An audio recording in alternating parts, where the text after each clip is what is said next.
2022 ദേശീയ അവാർഡ് ഈ മാസം പ്രഖ്യാപിക്കുമെന്നാണ് റിപ്പോർട്ടുകൾ.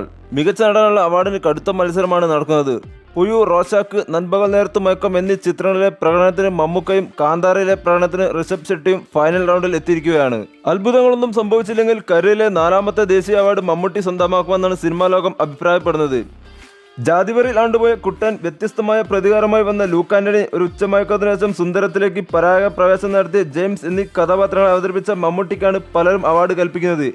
കരിയറിലെ പുതിയ ഘട്ടത്തിൽ വ്യത്യസ്തമായ സിനിമകൾ ചെയ്ത് സിനിമാ ലോകത്തെ ഞെട്ടിച്ച മമ്മൂട്ടി 72ാം വയസ്സിലും പുതിയ നടന്മാർക്ക് കോമ്പറ്റീഷൻ കൊടുക്കുകയാണ്. നൻപകൽ നേരത്ത് മയക്കത്തിലെ പ്രകടനത്തിന് മലയാളത്തിലെ മികച്ച നടനുള്ള ഫിലിം ഫെയർ അവാർഡ് മമ്മൂട്ടി നേടിയിരുന്നു. കരിയറിലെ 15ാമത് ഫിലിം ഫെയർ അവാർഡാണ് മമ്മൂക്ക നൻപകലിലൂടെ നേടിയത്. കരിയറിലെ 4ാമത്തെ സംവിധാന സംരംഭം കന്നഡയിലെ ഇൻഡസ്ട്രിയിൽ ഹിറ്റാക്കിയ നടനാണ് ഋഷഭ് ഷെട്ടി. സംവിധാനത്തിനൊപ്പം നായക കഥാപാത്രത്തെ അവതരിപ്പിച്ചും ഋഷഭ് തന്നെയായിരുന്നു. സാധാരണ സിനിമ എന്ന രീതിയിൽ പോയിക്കൊണ്ടിരിക്കുന്ന ചിത്രത്തിനെ മറ്റൊരു തലത്തിൽ എത്തിച്ചത് ഋഷഭിന്റെ മാസ് മികച്ച പ്രകടനമായിരുന്നു. ഇരുവരിൽ ആര് അവാർഡ് നേടുമെന്ന് ആകാംക്ഷയോടെ കാത്തിരിക്കുന്നത്. അതേസമയം കഴിഞ്ഞ വർഷത്തെ സംസ്ഥാന അവാർഡിനുള്ള ചിത്രങ്ങളുടെ പട്ടികയും പുറത്തു വന്നിരുന്നു. ആടുജീവിതത്തിലെ പ്രകടനത്തിന് പൃഥ്വിരാജും, കാതൽ, കണ്ണൂർ സ്ക്വാഡ് എന്നീ ചിത്രങ്ങളിലെ പ്രകടനത്തിന് മമ്മൂക്കയും മികച്ച നടനുള്ള അവാർഡ് പട്ടികയിലുണ്ട്.